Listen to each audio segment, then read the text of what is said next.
மதுவை முற்றிலுமாக ஒழிப்போம் என்று கூறவில்லை, படிப்படியாக குறைப்போம் என்றுதான் வாக்குறுதி அளித்தோம் என திருமதி கனிமொழி அவர்கள் வாய்ஜாலங்களை காட்டியிருந்த நிலையில் படிப்படியாக கூட மதுக்கடைகளை குறைக்காமல் கிராமந்தோறும் புதிதாக கடைகளை திறந்து வருகிறது திமுக அரசு.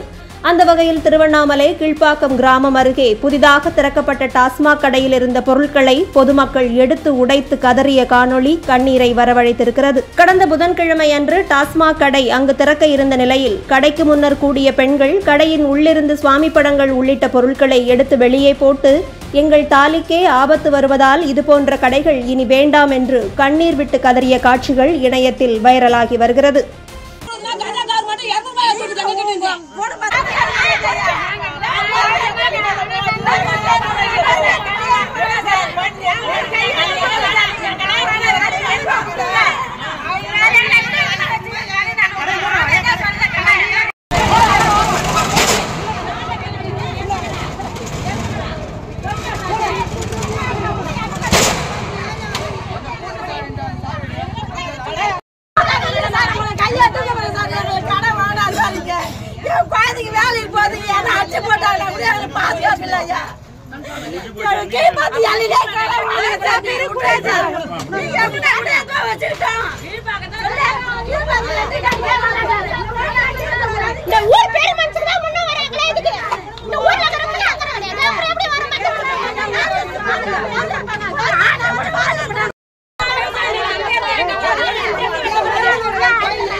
மனு இது அரசாங்கத்தை உத்தரவு போடுது, கலெக்டர் உத்தரவு.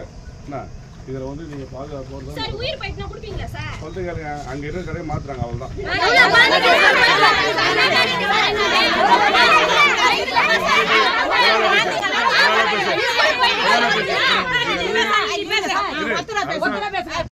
வந்து இல்லீகல் ஆர்டர் காப்பி கிடையாது. இன்னொரு ஆர்டர் காப்பி வரும். அந்த காப்பி வந்ததுக்கு அப்புறம் தான் ஆர்டர் காப்பி நாங்க கேன்சல் பண்ணிட்டோம். இன்னொரு ஆர்டர் காப்பி வந்ததுக்கு அப்புறம் சொல்லி ஆர்டர் ஓரமாக இருக்க சொல்றேன். பயில் சொல்றேன். கீழ்பாக்கத்துல கடையா இருக்கக்கூடாது சார் மனு கொடுத்துக்கிறேன். மறுபடியும் இது கீழ்பாக்கல தானே,